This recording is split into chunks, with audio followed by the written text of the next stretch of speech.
सर्वेभ्यो नमो नमः। आज हम 10वीं कक्षा का जो दूसरा पाठ है बुद्धिर बलवती सदा, उसके प्रश्नोत्तर करेंगे। और अगर आपने अभी तक हमारे चैनल को सब्सक्राइब नहीं किया है तो जरूर कर लीजिए ताकि आने वाली वीडियो आपको टाइम से मिल सके। अभी हम पाठ को शुरू करते हैं। पहला प्रश्न है, अधोलिखिता नाम प्रश्न नाम उत्तराणी संस्कृत भाषया लिखित है। नीचे लिखे हुए प्रश्नों के उत्तर संस्कृत भाषा में लिखिए।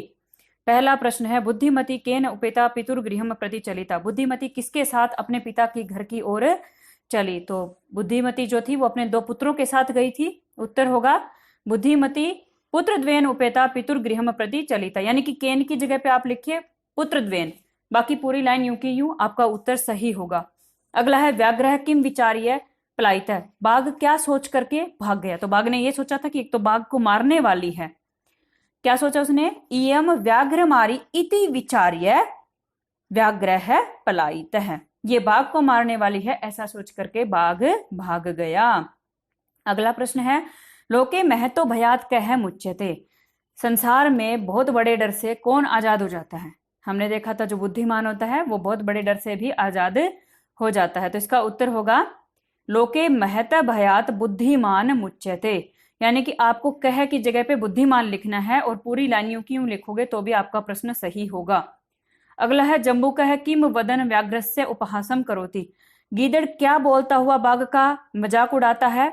तो कहता है, गीदड़ ने क्या कहा था, क्या तुम भी मतलब आदमी से डरते हो? ठीक है, तो कहता है कि तुम कहां भागे जा रहे हो डर के मारे से। तो इसका उत्तर होगा भगवान कुतो भयात पलायित है इति वदन जम्बू कह व्याघ्रस्य उपहासम करोति, कि तुम कहां भागे जा रहे हो, ऐसा कह करके उसने गिदड़ ने उसका मजाक उड़ाया। बुद्धिमती श्रीगालम किम उक्तवती। बुद्धिमती ने गिदड़ को क्या कहा? बुद्धिमती ने गिदड़ को क्या कहा था कि आओ आओ, तुमने तो पहले मुझे तीन दिए थे बाघ और आज तुम एक ही लेकर आए हो।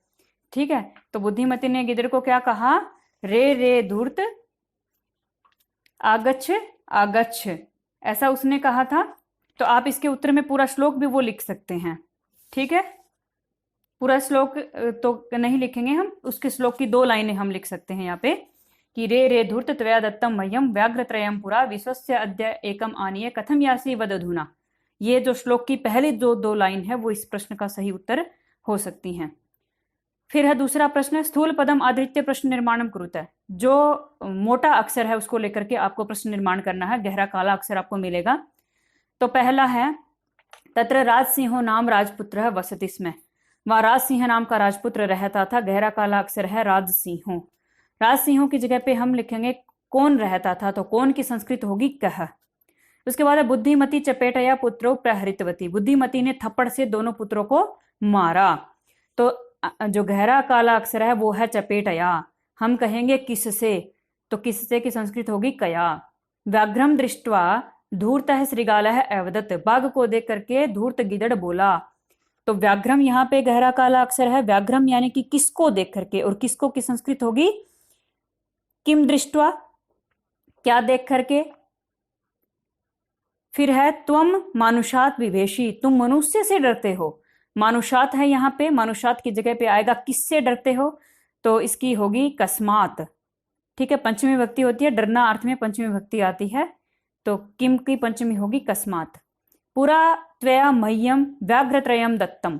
यहाँ पे है गहरा काला अक्षर मह्यम यानी कि मुझे, तो हम कहेंगे किसको। और यहाँ पे दत्तम दिया है, देना अर्थ में चतुर्थी विभक्ति आती है हमेशा, तो मह्यम की जगह पे आएगा कस्मई।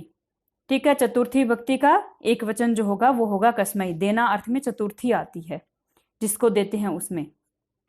तीसरा प्रश्न हम देखते हैं, उदाहरणम अनुसृत्य कर्तरी प्रथमा व्यक्ति है क्रियायाम च कतुतु प्रत्यक्ष प्रयोगम कृत्वा वाच्य परिवर्तनम कुरुत। आपको यहाँ पे क्या करना है? वाच्य परिवर्तन करना है। और कैसे करना है? आपको कर्तरी प्रथमा व्यक्ति है क्रियायाम च कत्वतु प्रत्यय, यानी कि आपको कत्वतु प्रत्यय का प्रयोग करके आपको वाच्य परिवर्तन करना है। यथा जैसे कि उदाहरण यहाँ पे दिया गया है, तया अहम हंतुम आरब्ध है, कि तो मतलब उसके द्वारा मैं मारना शुरू ही कर दिया गया था, एक तरह से वो मारने को मुझे तैयार थी। तो आप जब कत्वतु प्रत्यय लगाएंगे तो तया की जगह पे, तया जो है वो तृतीया विभक्ति है, कर्ता में यहाँ पे तृतीया विभक्ति है, आपको वहां पे प्रथमा कर देना है। ठीक है, कत्वतु में प्रथमा आएगी, तो तया की जगह पे आएगा सा, अहम की जगह पे आएगा माम, हंतुम, आरब्ध में आपको कत्वतु प्रत्यय लगाना है। तो आरब्ध यहाँ पे जो है कत्वतु प्रत्यय जब आप लगाओगे तो यहाँ पे शब्द बनेगा आरब्धवती। ठीक है, ये उदाहरण आपको दिया गया है, ऐसे ही आपको अगले बनाने हैं। पहला है मया पुस्तकम पठितम। यहाँ पे मेरे द्वारा पुस्तक पढ़ी गई, आपको यहाँ पे कत्वतु प्रत्यय इस्तेमाल करना। कत्वतु प्रत्यय कहाँ लगेगा? कत्वतु प्रत्यय तो धातु में लगेगा, ठीक है, जो क्रिया होगी। तो यहाँ पे कर्ता तृतीया में है, कर्ता को पहले तो प्रथमा में बनाइए। तो मया की प्रथमा होगी अहम, पुस्तकम की जगह पे पुस्तकम, और पठितम में कत्वतु हम जब लगाएंगे पठ धातु में तो बनेगा पठितवान। अहम पुस्तकम पठितवान। अगला है रामेण भोजनम कृतम, राम के द्वारा भोजन किया गया। अब रामेण जो है वो क्या है? तृतीया है। ठीक है, तो आपको पहले कर्ता की प्रथमा बनानी है। रामेण की प्रथमा होगी राम है, भोजनम की जगह पे भोजनम आएगा, और कृतम जो है वो कत प्रत्यय लग के बना है, तो कृतम में कृ धातु में आप कत्वतु प्रत्यय लगाइए तो बनेगा कृतवान। आपको यहाँ पे मेन बात जो है वो ये ध्यान रखनी है कि कतय की जगह पे आपको कत्वतु प्रत्यय लगाना है, और कतय प्रत्यय जब लगता है तो कर्ता में तृतीय विभक्ति है, और जब आप कत्वतु लगा देंगे तो कर्ता में प्रथमा विभक्ति आ जाएगी। फिर अगला है सीतया, लेख है, लिखित है। ठीक है, तो यहाँ पे कर्ता जो है वो है सीता, सीता में तृतीय है, आप उसको प्रथमा बनाइए। सीतया की जगह पे आएगा सीता, लेख है की जगह आएगा लेखम, और लिखित है की जगह आएगा लिखितवती, कत्वतु प्रत्यय जब हम लगाएंगे।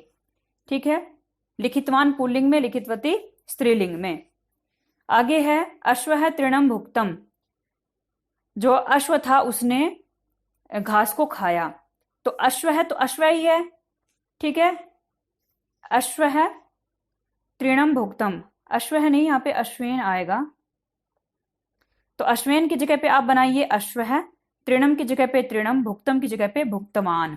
ठीक है, अश्वेन तृणम भुक्तमान। त्वया चित्रम दृष्टम, त्वया का जो तृतीय है त्वया, उसकी प्रथमा होगी त्वम, चित्रम की जगह पे चित्रम, दृष्टम की जगह पे आएगा दृष्टवान। ठीक है, जब हम कत्वतु प्रत्यय लगाते हैं तो वान या वती इस तरह से बनता है।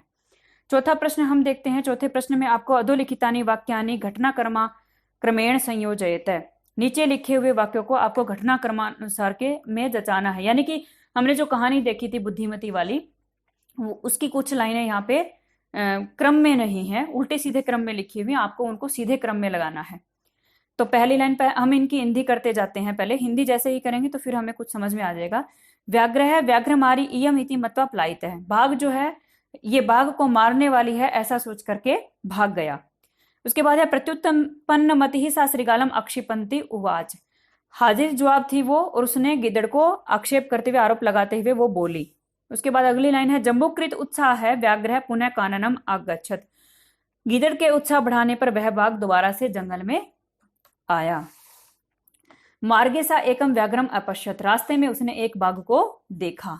ठीक है, व्याघ्रम दृष्टवा सा पुत्रौ ताड़यंती उवाच, बाघ को देख करके वो पुत्रों को डांटती हुई पीटती हुई बोली, अधुना एकम व्याघ्रम विभज्य भुज्यताम, अभी एक ही बाघ को बांट करके खा लो।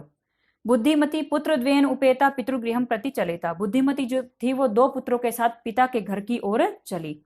त्वं व्याघ्रत्रयम आनयितुम प्रतिज्ञाय एकम एव आनित्वान, तुमने दो बाघों को लाने की प्रतिज्ञा की थी और अब तुम एक ही लाए हो।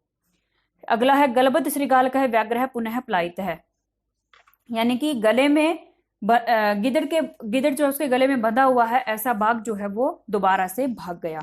अब आपको इसको क्रम में लिखना है इस कहानी को। तो जो पहला होगा, हमने कहानी देखी थी, बुद्धिमती जो है वो जंगल में जाती है, अपने दो पुत्रों के साथ जाती है, फिर वो बाघ को देखती है, बाघ को देख करके वो कहती है एक एक को, मतलब एक को ही बांट करके खा लो। फिर वो बाघ भाग जाता है, फिर गिदड़ दिखता है, गिदड़ कहता है मैं चलूंगा तुम्हारे साथ, फिर गिदड़ जाता है, फिर दोबारा से वो ये कहती है कि हे गिदड़, मैंने तो तुम्हें 3 लाने का तुमने कहा था और तुम एक ही लेके आए हो। इस तरह से ये कहानी थी, तो हमें इसको क्रम में लिखना है।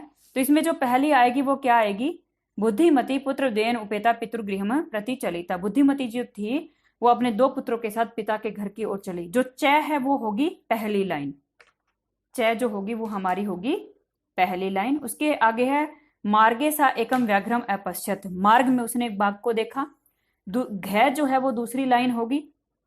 ठीक है, उसके बाद उसने क्या किया था, व्याघ्रम दृष्टवा सा पुत्रो ताड़यन, जैसे उसने बाघ को देखा तो वो पुत्रों को डांटने लगती है, कहती है एक ही को बांट के खा लो। तो व्याघ्रम दृष्ट्वा सपुत्रौ ताड़यन्ति उवाच अधुना एकम एव व्याघ्रम विभज्य भुज्यताम। जो गै है वो आएगा तीसरे नंबर पे। ठीक है, उसके बाद है व्याघ्र है व्याघ्र मारी अयम इति मत्वा पलायित है। बाघ जो है ये बाघ को मारने वाली है ऐसा मान करके भाग गया। ठीक है, बाघ ने ऐसा सोचा ये बाघ को मारने वाली है, ऐसा सोच करके वो भाग गया। जो कै है पहली लाइन जो है वो चौथे नंबर पे आएगी। ठीक है, उसके ऐसा कहने पे बाघ डर गया था। उसके बाद क्या हुआ, जब बाघ भाग जाता है तो उसे गीदड़ मिलता है। तो वो क्या कहता है, जम्बुकृत उत्साह व्याघ्र पुनः काननम आगच्छत। और जैसे ही गीदड़ ने उसका उत्साह बढ़ाया तो वो दोबारा से जंगल में आ गया। तो जो गे है वो आएगा पांचवें नंबर पे। उसके बाद क्या हुआ, जब वो दोबारा से आता है तो दोबारा बुद्धिमती सोचती है, प्रत्युत्पन्नमति सा श्रीगालम अक्षिपंती उवाच। मतलब उसके जैसे ही उसके दिमाग में आया तो उसने उसको गिदड़ को आरोप लगाती हुई वो बोली। जो ख है वो आएगा छठे नंबर पे। उसके बाद है उसने जैसे उसको बोला तो उसने क्या बोला था कि तुमने 3 बाघ लाने के लिए प्रतिज्ञा करी थी।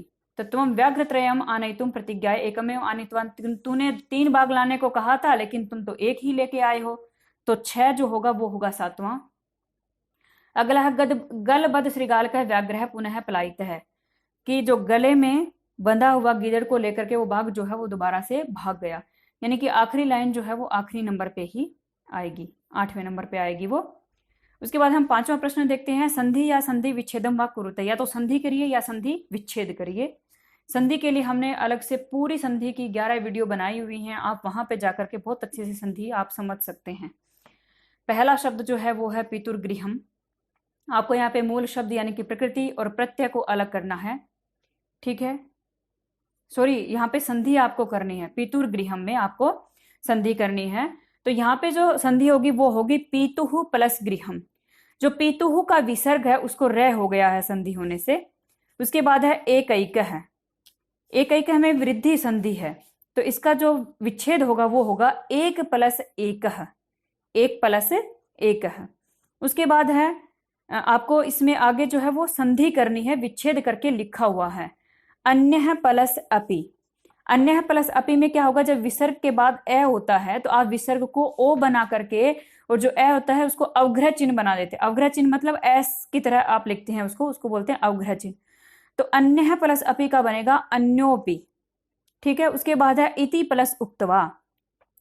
इति प्लस उक्तवा में आप क्या करेंगे, ई को यह बना देंगे, यण संधि यहाँ पे होगी। ई का इति की जो ई है उसको यह बनाएंगे, उक्तवा का उ मिल करके शब्द बनेगा इत्युक्तवा। उसके बाद है यत्र प्लस आस्ते। यहाँ पे दीर्घ संधि है। यत्र में जो त्रय का ए है और आस्ते का आ है, ए और आ मिल करके दोनों आ बनेंगे, तो शब्द यहाँ पे बनेगा यत्रास्ते। उसके बाद हम छठा प्रश्न देखते हैं। छठे प्रश्न में आपको क्या करना है, अधोलिखितानाम पदानाम अर्थ है कोष्ठकात चित्वा लिखत है। यानी कि नीचे लिखे हुए पदों का अर्थ कोष्ठक से चुन करके लिखना है। ठीक है, तो पहला जो पद है वो क्या है, ददर्श। ददर्श का अर्थ है देखा। तो यहाँ पे 2 शब्द दिए गए हैं, दर्शितवान और दृष्टवान। सही आपको छांटना है आपको। तो यहाँ पे ददर्श का जो होगा वो होगा दृष्टवान। ठीक है, दोनों का अर्थ लगभग सेम, अर्थ जो है वो सेम ही है। अगला है जगाद। जगाद का अर्थ होता है कहा, तो इसका होगा एकथयत। ठीक है, उसके बाद है ययौ। ययौ का अर्थ होता है गया। ठीक है, तो ययौ का जो होगा यहाँ पे वो होगा गतवान। 2 है यहाँ पे, याचितवान और गतवान। याचितवान का मतलब होता है मांगा और गतवान मतलब गया। फिर है अत्तुम। अत्तुम का अर्थ है खाने के लिए। कोष्ठक में 2 शब्द है, खादितुम और आविष्कर्तुम। खादितुम खाने के लिए, आविष्कर्तुम आविष्कार करने के लिए, तो इसका होगा खादितुम। उसके बाद है मुच्यते, छूट जाता है। तो यहाँ पे कोष्ठक में 2 है, मुक्तो भवति आजाद हो जाता है, मग्नो भवति मग्न होता है, इसका सही होगा मुक्तो भवति। फिर है इक्षते। इक्षते का मतलब देखता है, और पश्यति और इच्छति। पश्यति का मतलब देखता है और इच्छति का मतलब चाहता है, तो इक्षते का होगा पश्यति। उसके बाद आपको छठे प्रश्न का ख करना है, और ख में आपको क्या करना है, पाठात चित्वा प्याय पदम लिखता है। पाठ से चुन करके पर्यायवाची पद लिखने हैं। पहला है वनम। वनम का जो पर्यायवाची था वो था काननम। ठीक है, कानन और वन दोनों का अर्थ है जंगल। उसके बाद है श्रृगाला है। श्रृगाला मतलब गीदड़। गीदड़ का पर्यायवाची शब्द पाठ में था जम्बुक है। फिर उसके बाद है शीघ्रम। शीघ्रम का अर्थ होता है जल्दी, और जल्दी के लिए पाठ में शब्द था तूर्णम, यानी कि जल्दी श्लोक जो था हमारा रे रे धूर्त वाला श्लोक, उसमें तूर्णम शब्द है। ठीक है। पत्नी, पत्नी का जो पर्यायवाची था पाठ में वो था भार्या, भार्या मीन भी पत्नी होता है। उसके बाद है गच्छसी, गच्छसी का अर्थ मतलब जाता है, यानी कि जाते हो। तो गच्छसी के लिए जो शब्द था पाठ में वो था यासी। ठीक है। अब 7वां प्रश्न देखते हैं। 7वें प्रश्न में आपको क्या करना है, प्रकृति प्रत्यय विभागम कुरुतः, प्रकृति और प्रत्यय को अलग करना है। ये ठीक है, धातु और प्रत्यय एक तरह से लगा लीजिए, आप उनको दोनों को अलग करना है। और इसमें पूरे में ही कतय प्रत्यय है, एक तरह से है। कतय प्रत्यय का आपका रिवीजन बहुत अच्छा यहाँ पे हो जाएगा। चलित है, चलित है जो शब्द है उसमें चल धातु है और कतय प्रत्यय है। ठीक है। नष्ट है, नष्ट में नष्ट धातु है और कतय प्रत्यय है। आवेदित है, आवेदित में आपका आ उपसर्ग है और विद धातु है और कतय प्रत्यय है। ठीक है। आ विद और तय। उसके बाद है दृष्ट है, दृष्ट में दृश्य धातु है और कतय प्रत्यय है। कतय का जो है वो तय जुड़ता है, कतय प्रत्यय आपका जो होता है उसका तय जुड़ता है। ठीक है। और तय को कभी मूर्धन शकार आ जाए तो वो तय हो जाता है। गतः, गतः में गम धातु है और कतय प्रत्यय है। हत है, हन धातु कतय प्रत्यय है। फिर अगला है पठित है, पठ धातु कतय प्रत्यय है। उसके बाद है लब्ध है, लब धातु और कतय प्रत्यय है। इस प्रकार हमने जो ये 10वीं कक्षा का दूसरा पाठ था उसके प्रश्नोत्तर किए। अगर आपको हमारी वीडियो पसंद आए तो लाइक, शेयर और सब्सक्राइब कीजिए और